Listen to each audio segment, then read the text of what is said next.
All right, hear him. Okay, let's get started. Oh, wait, my wife hates this hat. I'm gonna get rid of it. So, I have got some important things to say, and I hope you don't forget it. I will forget it. In this journey of life, I've traveled a few miles. How many miles? Would you say 10 million? This is Wade. He is super cute.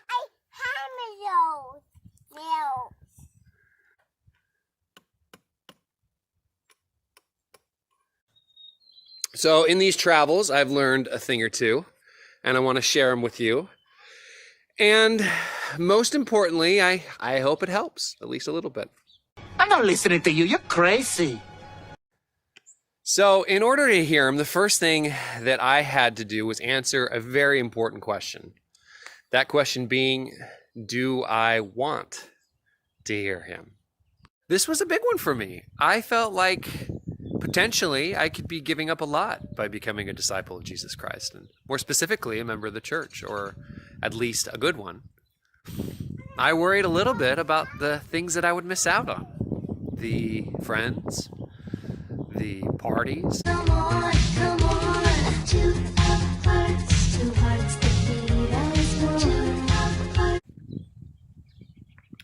And truth be told, this really was my first act of faith, because that's what it was. I didn't know. I didn't know if it was worth it to live and follow the life of Jesus Christ. All I knew is that my parents sure seemed to think so. My church leaders seemed to think so. And even some of my friends seemed to think so. So that was it. That was my first step. And I think the important part of that story was that it was my choice. I had to want it for myself. And that was huge.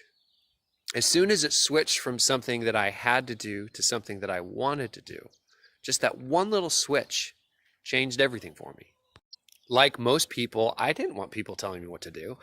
I still don't like people telling me what to do.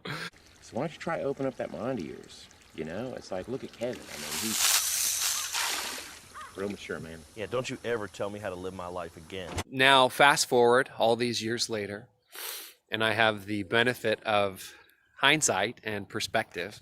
And now the choice seems obvious. Yes, of course, this is the way that I want to go. And yes, of course, this is the life that is for me. But it wasn't always, that choice wasn't always so obvious. Because here's the truth of it. Life is not easy. The gospel is a set of tools that God has given us to try to weather the storms that we have during this life. Life is a storm, my young friend. You will bask in the sunlight one moment, be shattered on the rocks the next. What makes you a man is what you do when that storm comes. So, let's get to it. How do I hear him? Well, it took time, and it took a lot of failures, to be honest. Failure also. Yes, failure most of all. The greatest teacher failure is. One of the experiences that comes to mind was when I was a teenager, and I was in a boat with my brother, and we were going down the Columbia River, and it was a beautiful day. The water was glassy. The sun was shining. I'm laying there on the seat. The sun is warming my back, warming less of my head because I had more hair back then. And I remember thinking, this is perfect. And I felt something rather interesting during that time. I felt the Spirit. That was a perfect moment spent with people that I love, doing something that I loved. And it was taking me one step closer to perfection, experiencing that one little perfect moment. And I realized, more so after than in the moment, that is what the Spirit's there to do. It's there to tell us that we are doing something that's meaningful, worthwhile. So anytime that you're engaged in godly activities, you're going to feel it. And I'd be willing to bet that all of you can relate a little bit to that experience. And maybe not wakeboarding, obviously. Maybe it's through dance, maybe it's through sports, maybe it's through art. That when you have that moment of clarity, that moment of perfection, that moment of ultimate exertion, you feel something that's really hard to describe. And that kind of rings some bells, doesn't it? When you hear people talk about their spiritual experiences, or when you think about the spiritual experiences you've had, they're hard to explain. But they're there and they're real. Seek it with your hands. Don't think about it. Feel it. Your hands is wiser than your head ever gonna be. Now, I can't take you there, Juna. Just hopes I can help you find a way.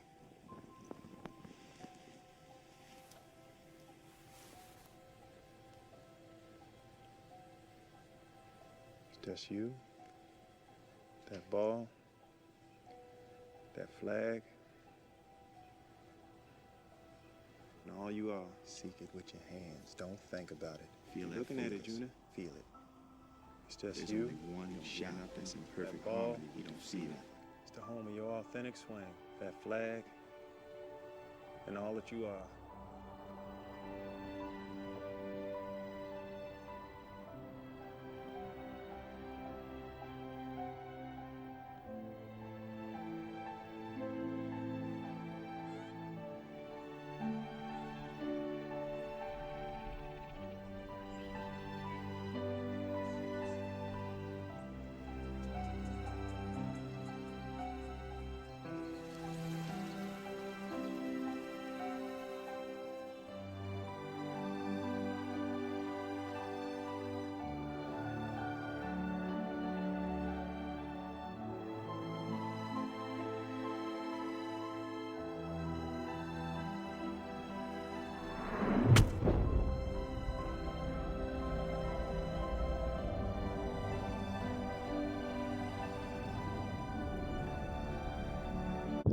The Spirit is there. It's there to bless you and to bless that moment, to tell you that is the path that you should be on. And we should be aware of this. We should be searching for those moments. Those same feelings that are guiding you to do the things that you love can guide you into deeper, profound truth. So Wade wanted to join us for the closing of this video. So what's my purpose? Why am I making this video? Well, as I stated before, I hope it helps. I hope that it broadens your idea of when you have and when you can feel the Spirit. But I also hope that through recognizing that you have felt Him, that you have heard Him, that you can understand a little bit better about how He speaks to you.